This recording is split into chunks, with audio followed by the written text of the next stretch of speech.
লেসনে দেখব কিভাবে HTML এর মধ্যে ইমেজ ব্যবহার করতে হয়। ইমেজ আমরা অনেক সময় সাইটে দেখে থাকি যে ইমেজ ব্যবহার করা হয়।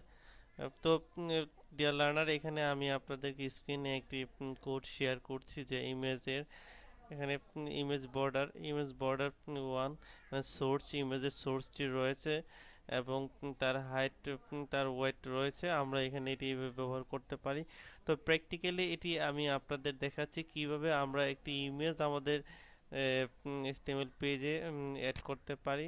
তো এটি আমি আপনাদের দেখানোর জন্য আমি আমার HTML ফোল্ডারে ঢুকেছি। এখান থেকে আমি যে কোনো একটি পেজ খুলে নিচ্ছি এখানে। আমি এটিকে বডির ভিতর থেকে আমি সম্পূর্ণ ব্ল্যাঙ্ক করে দিলাম।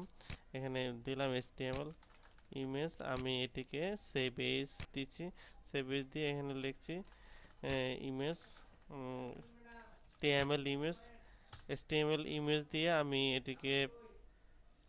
এখানে এখানে আমি এটিকে ব্ল্যাঙ্ক রেখেছি। এখানে আমি এর ভিতরে আমি কোডটুকু লিখবো এই HTML এর ইমেজ লিঙ্ক করার জন্য। মূলত ইমেজ লিঙ্ক করার জন্য যে আমাদের আলাদা ট্যাগ রয়েছে HTML এ img মানে ইমেজ, তারপর আমি src সোর্স, আমি ইমেজের সোর্সটি দিব এখানে।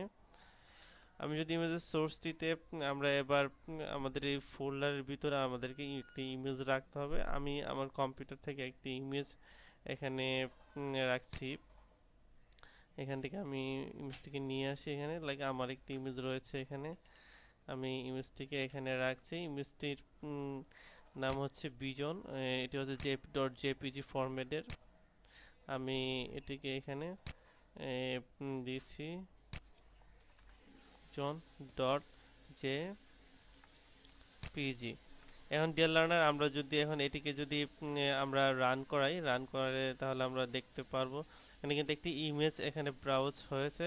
সো আমরা যদি এই ইমেজটিতে যদি হাইট ওয়েট দিতে চাই, আমরা যদি এখানে দেই ওয়েট, যদি স্টাইল ধরে দেই স্টাইল ধরে দিতে পারবো, এবং অথবা এখানে দিচ্ছি 100 আর হাইট দিচ্ছি এখানে 50। ডিয়ার লার্নার, আমরা যদি এখানে এটিকে যদি আমরা দেখুন এখানে আমি এটিকে ব্রাউজ দিয়েছি, মানে রিলোড দেওয়াতে এটি কিন্তু ছোট হয়ে গেছে। আমরা চাইলে এটির ওয়েট আরও বাড়িয়ে দিতে পারি। এখানে 200 দিচ্ছি, হাইট দিচ্ছি এখানে 300।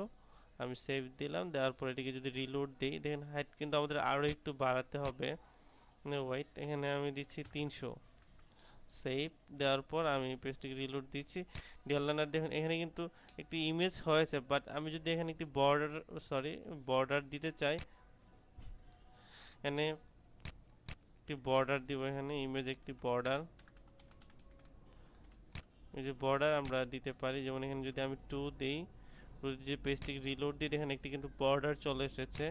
তো ডিয়ার লার্নার, এইভাবে আমরা কিন্তু একটি ইমেজ ব্যবহার করতে পারি এই ইমেজ সোর্সের মাধ্যমে এখানে। এবং এই ইমেজটি কোন পারপাস আমরা ইউজ করছি, এটি আমরা এখানে alt এর মাধ্যমে লিখতে পারি। This is